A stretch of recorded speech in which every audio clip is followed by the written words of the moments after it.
अस्सलामुअलैकुम। मोहम्मद अज़हर सिद्दीक अपने programme political diaries के साथ हाजिर खिदमत है। सदर पाकिस्तान हीरो हैं, जो मर्जी आप कहते रहे उनको, वो असूलों पे खड़ा होने वाला बात। मेरे मैच तफसीलात आपको सारी बताऊंगा। जो ये लोग हमारे यहाँ कहते फिर रहे हैं कि सदर पाकिस्तान ने कोई दगा की है, खुदा रहा ये अच्छा नहीं लगता इस बात को। सदर पाकिस्तान को इससे सेफ एग्जिट मांग रहे, वो मैं नहीं इन बातों में जाता। मैंने तो अब तक वो बातें बतानी है जो मैं हकायक की तरफ मैं लेकर, आज मैं अगली बातें आपके साथ में डिस्कस करूंगा, लेकिन कुछ मैं तारीखी बात, तारीख के औराक से पर्दे उठाता चलूँ।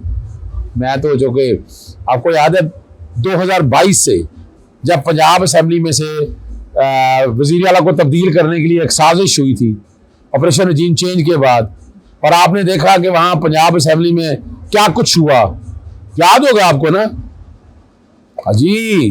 तो चैलेंज हुए थे लाहौर हाई कोर्ट में, एक इंसाफ 36 घंटों में मिला था लाहौर हाई कोर्ट का, एक 24 घंटों में, एक 12 घंटों में, जब कहा गया कि जनाब हमजा शरीफ का हलफ लेना है। और वो आपको याद है उस गवर्नर ने भी हलफ नहीं लिया था, और ना सदर पाकिस्तान के हवाले से। ये मैं तारीख दुरुस्त कर रहा हूँ आप लोगों की। और बड़ा शोर पड़ा था, बड़ा जोर पड़ा था, लेकिन सदर पाकिस्तान के उस वक्त के आप ऑर्डर पढ़ ले। अब उस प्रोसीडिंग में मैं आपको लेकर चल, और ये जो बड़ी बातें करते हैं ना कॉन्स्टिट्यूशन रीराइट करने की, जनाब आर्टिकल 3 के अंदर कॉन्स्टिट्यूशन रीराइट कर दिया, कोई रीराइट नहीं किया। कॉन्स्टिट्यूशन इंटरप्रिटेशन की बात है, मैं अगली बार बताने लगा हूँ। वो कब कबूल कर लिया? जब अप्रैल में हलफ लेने का कहा। हलफ तो लेना था गवर्नर ने या सदर पाकिस्तान ने, तो वो वहां आपको याद है क्या हलफ लेने का कहा था लाहौर? मैं मानता हूँ, हम सब मानते हैं उस फैसले को। उस फैसले में कहा गया कि स्पीकर नेशनल असेंबली हलफ लें हमजा शरीफ का। याद आया आपको? मैं वो रिकॉर्ड पे बता रहा हूँ आपको, ये रिराइटिंग ऑफ द कॉन्स्टिट्यूशन नहीं था। लेकिन नहीं, वहां एक बड़ी बात क्या है कि सदर पाकिस्तान उस वक्त खड़े रहे, और लाहौर हाई कोर्ट के जस्टिस जवाद हसन ने, मैं कोशिश करूंगा वो उतना ऑर्डर, उतना पोर्शन पैरा 5 चला दूं जहां कहा गया आर्टिकल 4 और 5 तोड़ा है। सदर के खिलाफ इम्पीचमेंट हो सकती थी उस वक्त, लेकिन सदर पाकिस्तान उस वक्त भी असूलों पे खड़े रहे हैं। तो ये तारीख जरा याद रखिएगा, दुरुस्त रखना जरूरी है आम आदमी के लिए। हम नहीं समझते, तारीख दुरुस्त रखना नहीं चाहते हैं, ये तारीख दुरुस्त रखिएगा। हकायक पता होनी चाहिए आपको सदर पाकिस्तान। अब आते हैं इस बातों की तरफ जो मौजूदा है। अब यह कुछ चीजें आपके सामने मैं भी खोल लेता हूँ, मैं आपके सामने मैं ले जाता हूँ। ये 2 कवानीन है, एक ऑफिशियल सीक्रेट एक्ट में तरमीम है और एक आर्मी एक्ट में तरमीम है। जरा ध्यान से समझिएगा, दोनों को नोटिफाई किया है सेनेट के सेक्रेटरीट ने। ये बड़ा वाज़ेह लिख रहे हैं कि मजलिस शूरा लफ्ज़ deemed to have been assented by president with effect from 17 August 2023। अब ये वाला जो है ना ऑफिशियल सीक्रेट एक्ट, ये 2 अगस्त को पार्लियामेंट में लिया है। अगर कोई इसका 10 दिन का मानते हैं तो जरा समझिएगा, जरा हमें भी समझाइएगा। दूसरा कानून जो है वो साथ ही चल रहा है, वो 11 अगस्त को, ठीक है ना जी। यहाँ लफ्ज जरा ध्यान से दीजिएगा, जो ऑफिशियल सीक्रेट एक्ट उसका कह रही है, ये 17 अगस्त से deemed to have been assented, ये ऑफिशियल सीक्रेट एक्ट।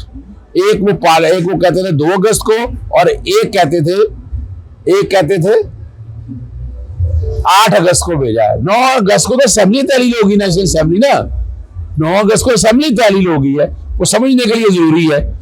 और अब दोनों कवानीन को जो नोटिफाई किया गया 18 अगस्त को, ठीक है ना जी। और यहाँ ठीक है ना जी, पहले का कह रहे हैं 17 अगस्त को और दूसरे का कह रहे हैं 11 अगस्त को।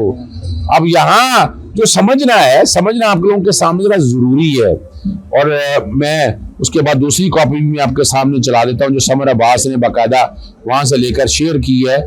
वो बड़ा वाज़ेह तौर पर है जी, the following act of Majlis Shura is deemed to have been assented by the president with effect from 17th August 2023 and is hereby published for general information। तो ऑफिशियल सीक्रेट एक्ट के हवाले से है। अब आपको मैं लेके आता हूँ जरा समझाने के लिए, और वो समझना बड़ा जरूरी है। वो समझना क्या जरूरी है? आर्टिकल 75, क्या कह रहा हूँ मैं आपको? आर्टिकल 75, बैकग्राउंड पे आर्टिकल 75 भी आपके सामने मैं चला देता हूँ, जरा समझने के लिए आपको। देखिए क्या है, when a bill is presented to the president for assent, the president shall within 10 days, 10 दिनों के अंदर assent की बिल मंजूरी दे देगा। जरा ध्यान से, or in the case of a bill other than a money bill, return the bill to the Majlis al-Shura with a message requesting that bill or any specific provision thereof be reconsidered and any amendment specified in the message be considered. अब यहाँ क्या है, समझना क्या है आपको कि 10 दिन का वक्त दिया हुआ है, 10 दिन मैंने तो नहीं पढ़ रहा, 10 दिन वो लिखा हुआ है, तो सदर पाकिस्तान ने 10 दिनों के अंदर भेजना है। अच्छा, पहला बिल जो 2 को आया है, दूसरा 8 को आया है और 9 तारीख को असेंबली तहलील हो गई है जी। अच्छा, ये किसके पास भेजना है आपने, जरा बड़ी मजेदार, असेंबली जब तहलील हो गई है यार, नेशनल असेंबली तहलील हो गई है, तो उसके बाद अगला क्या तरीका होगा, फिर अगला तरीका दिया हुआ सब आर्टिकल 2 में, when the president has return a bill to the Majlis Shura it shall be reconsidered by the Majlis Shura in a joint sitting. समझिए बात को, आईनी बात है, जरा आपकी हमारे यहाँ एंकर हज़रात गरीदा फरूकी जैसे लोगों को क्या समझ आती है, आसमान शराजी को तो वैसे ही आइन की अलग नहीं आती है, और फिर जितने ये इसहाक डार जैसे माजरत के साथ जो वोट को इज्जत देने का बेवकूफ़ बनाते हैं, उनको क्या पता आइन क्या है। तो भाई जब वापस भेजेंगे तो फिर सदर पाकिस्तान इसको इकट्ठे, यानी जो सदर पाकिस्तान ने वापस भेजेंगे इकट्ठा इजलास होगा, दोनों का क्या होगा, इकट्ठा इजलास होगा। अब यहाँ नेशनल असेंबली तो है नहीं, तो कौन सा इजलास होना है इकट्ठा, तो सदर पाकिस्तान ने तो साफ तौर पर इनकार कर दिया। अब मैं हामिद मीर की स्टोरी आपके सामने रखूंगा इस बात को तस्दीक के लिए जी, और उसके बाद जो है वो दोबारा देखेंगे।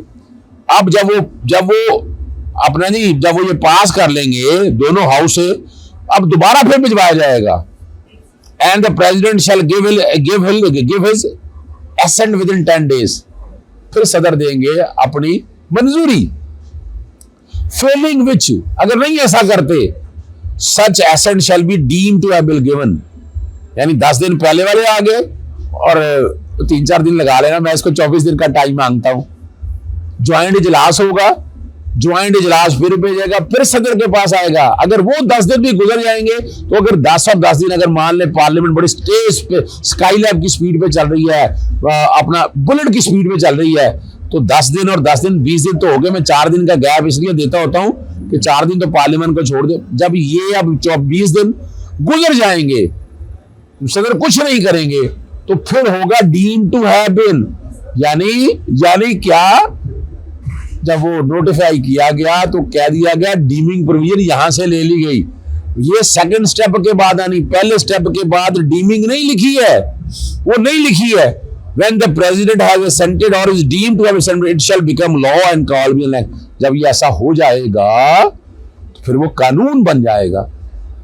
सदर पाकिस्तान को एक्यूज मत करें, he played a very intelligent game। उनके जो लीगल एडवाइजर, मैं उनको अच्छी तरह जानता हूँ, उन दिनों मुझे याद है ना मेरी सारी बातों का।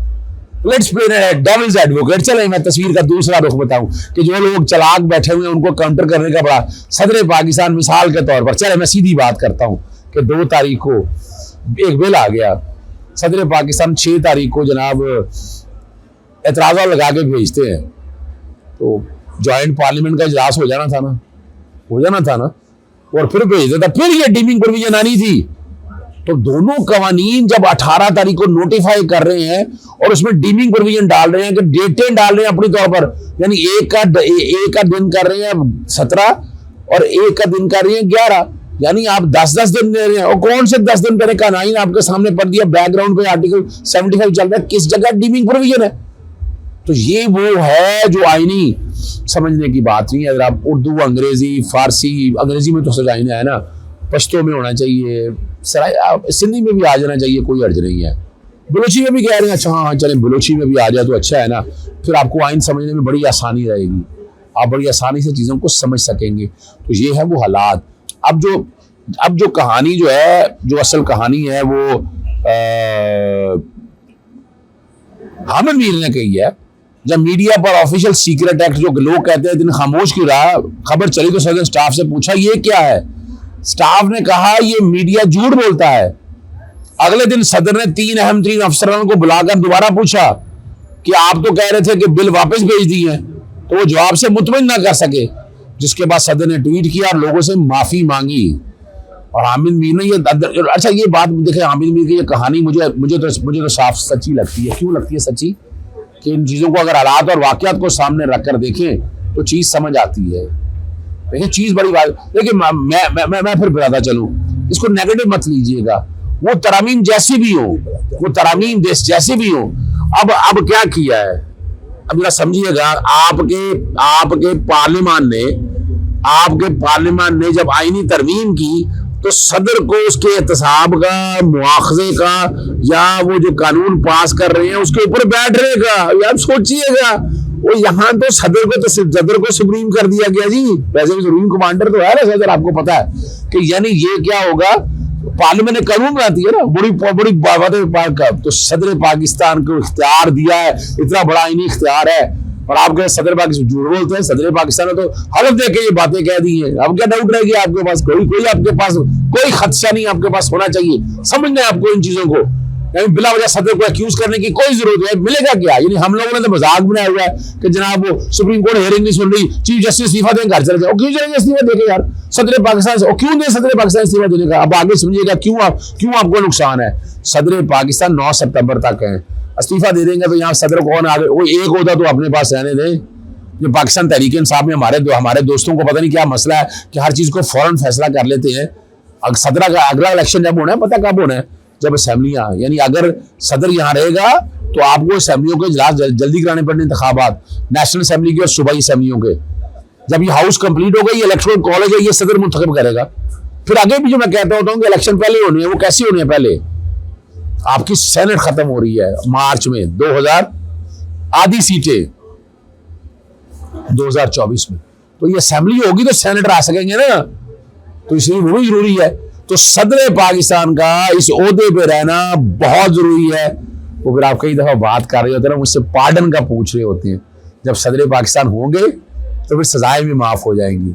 जब सदर आपकी मर्जी का नहीं होगा, और मेरे तक देखिए खबर जब मेरे तक आई थी, मैंने से इतलात लिखा है कि सदर पाकिस्तान ने चीफ जस्टिस को या सुप्रीम कोर्ट को खत लिख दिया है। वो आर्टिकल 186 में है कि आप एडवाइजरी जुरिसडिक्शन में जा सकते हैं। मैं नहीं समझता इसमें एडवाइजरी जुरिसडिक्शन में, चूंकि मैं सुन रहा था, अभी तक मेरे तक वो खत नहीं आ सका है। मैंने इसलिए इतलात का अपने ट्वीट में जिक्र किया था। अभी जो जेन में रखी है वो ट्वीट में बैकग्राउंड पर चला भी रहा हूँ आपको, कि यहाँ इसको कॉन्स्टिट्यूशनली जो है ना, हाई कोर्ट भी देख सकती है और सुप्रीम कोर्ट में मामला जा सकता है।